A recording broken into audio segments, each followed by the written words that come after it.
आजोबांच्या काळापासून आम्ही ही परंपरा चालवतो. आजोबानंतर बाबा, त्यानंतर मी, हे अशीच परंपरा चालू असा.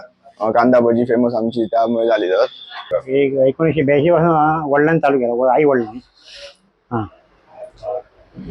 त्यानंतर मग आम्ही चालवतो. मी बाबा गिरायकामध्ये प्रसिद्धी मिळाली भज्याच्या टेस्टमुळे, हा. क्वालिटीमुळे, ते त्यामुळे एक भज्याची क्रिस्पीनेस आणि भज्याचा स्वाद, त्यामुळे आमची टेस्ट वाढत गेली आणि आमची कस्टमर पण वाढत गेले. एक 45 इयर्स, जवळपास 45 वर्ष 45 वर्षांपासून बिझनेस चालू असतो आणि तो आम्ही असंच परंपरेनुसार वाढवतो.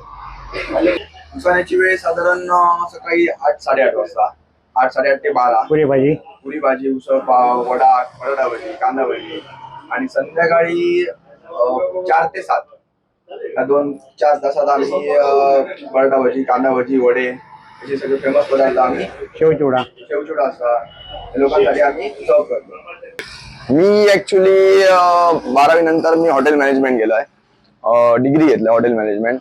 त्यानंतर मग मी बाबांचा बिझनेस सांभाळतोय. ऍक्च्युली मी 1-2 वर्ष मी बाहेरचा बघतोय, म्हणजे बाहेर क्रूजचा ट्राय करूचा म्हणतोय. त्यानंतर बाबांचा बिझनेस मला परंपरेने वाढवतो असा मी हा बिझनेसच चालवतोय. तेवढी अशी कल्पना नाही, पण आजोबांनी हो पार्ट टाइम म्हणून ऍक्च्युली सुरू केलं. म्हणजे SPK आजोबा केमिस्ट्री लॅब मध्ये असिस्टंट होते. त्यानंतर मग फावल्या वेळात त्यांनी हॉटेल बिझनेस सुरू केला. मग काही प्रकारचे स्वीट्स ठेवायचे. त्यानंतर मग भजी, उसळ पाव वगैरे चालू करून नंतर मग हळूहळू या वाढत गेला आणि गेली आमका. हो, आता भाईचं नाव एक फेमस झाला, भाई भाई भाई म्हणून सगळे भाई भाईंच्या ओळखीचे. बाबांनी पण एक तेवढी नावलौकिक जमवले नी, एक गिरायका सांभाळून बोलणे चालण्यामुळे, त्यामुळे एक प्रसिद्धी मिळत गेली.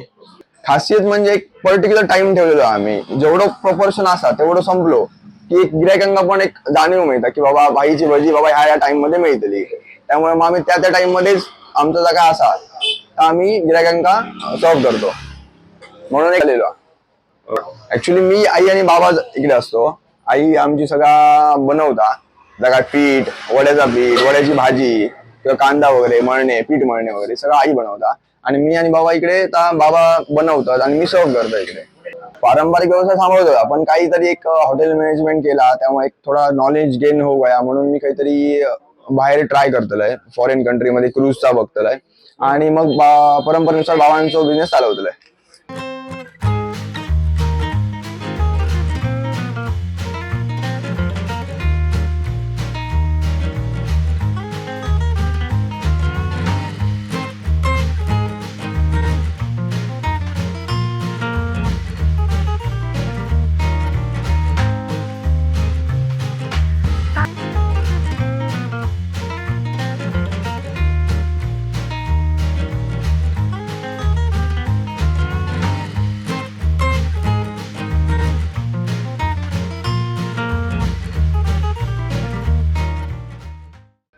फीडबॅक तर अप्रतिम असता, कारण एवढी आता 45 वर्ष होत गेली आमच्या बिझनेसला, त्यामुळे फीडबॅकला आमका कधीच काही कॉम्प्रोमाइज नाही. कारण आम्ही क्वालिटीमध्ये पण काही कॉम्प्रोमाइज करू नये. म्हणजे घटक पदार्थ असू दे, म्हणजे आम्ही भज्यात किंवा काही पदार्थ आम्ही वापरतो, सगळे आयटम्स मध्ये आम्ही पदार्थ वापरतो, ते पण आम्ही कधीच काही कॉम्प्रोमाइज नाही. तेल म्हणा किंवा अजून काय म्हणा, पीठ म्हणा, सगळा हाय क्वालिटीचा चांगल्या प्रकारचा आम्ही एक हायजिनिक अशी आम्ही लोकांना सोय दिलेली असा. आम्ही हे सगळं इकडेच बनवतो. ऍक्च्युली आमची पहिली सुरुवात म्हणजे आम्ही चक्कीपासून सुरुवात केली होती, त्यामुळे चक्की वगैरे सगळे आम्ही इकडेच असा आमचा. त्यामुळे बेसन या पीठ असा आम्ही या इकडेच लावतो, जसं आमका हव्या तसं टेक्स्चर वगैरे तसं आम्ही इकडे लावतो. असा ऍक्च्युली कधी कधी आम्ही पण काहीतरी बाहेर गेलो की मग अनफॉर्च्युनेटली बंद ठेवतो लागतं, त्यामुळे लोकांची थोडी गैरसोय होता, त्याबद्दल माफ करा. नाही, आईचं मोठं होतं, आईचं, कारण आईन जर बनवल्यान तर आम्ही या लोकांना सर्व करू शकतो. त्यामुळे आई एक बेस आहे म्हणा, हरकत नाही हॉटेलचं. मोठा तर असाच वाढवचा असाच पुढे हळूहळू, जसा की आता थोडा रुंदीकरण वगैरे असता होता, त्यानंतर मग आम्ही डेव्हलप करतो आणि अजून काही आयटम्स वाढवायचे एक असा एक आयडिया असा आमची. हो, ऍक्च्युली मी बघून बघून शिकलोय, आईचा बाबांचा बघून बघून मी शिकलोय आणि एक प्रॅक्टिस केल्यानंतर मग आता येत गेला. जास्त काय नाही, कारण ऍक्च्युली मला पहिल्यापासून आवड असल्यामुळे मी स्कूल लाईफ पासूनच मी या सगळं करतोय, त्यामुळे जास्त मला एक काळजी गरज लागणार नाही.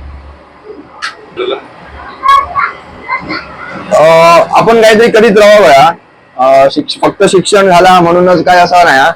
आता एक आमच्या फॅमिलीवर पण भरपूर प्रसंग येईल. आता बाबांचा पण थोडा आजार पण होता, पण आम्ही मागे अटक नाही. आता मी माझा करिअर थोडा बाजूक ठेवून बाबांच्या धंद्यात मी थोडा वाटचाल सुरू केली माझी पण.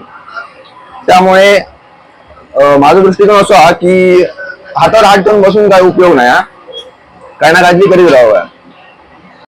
नाही असं कंटाळा कधीच येऊ नाही होता. त्या कामाचा कंटाळा असं कधीच येऊकच नाही होता. त्यामुळे सवय पण लागली आणि आवड पण निर्माण झाली. बहीण ॲक्च्युली गोव्याक असता, आपला BBA ट्रॅव्हल अँड टुरिझममध्ये शिक्षण चालू आहे. त्यामुळे कधी विकेंडला जर इला तर नक्कीच मदत करतात. नाही बाबा आणि मी बाबांका मी फक्त मदत करतात. बाकी सगळा जा श्रेय जातो ना बाबांका आणि आईकडे. नाही इच्छा असाच मोठ्या करण्याची, पण एक थोडा रस्त्याचा रुंदीकरण वगैरे बघून त्या आमका हळूहळू मोठा करूचा. आनंद होता, प्राऊड पण फील होता की आपल्या भजीसाठी एवढं वाट बघून लोक थांबली होती आणि त्यांना भजी मिळवून देणार, सगळ्यांका व्यवस्थितपणे सोय करून देणार हे आमचा कर्तव्य. त्या माणसं चालू ठेवला.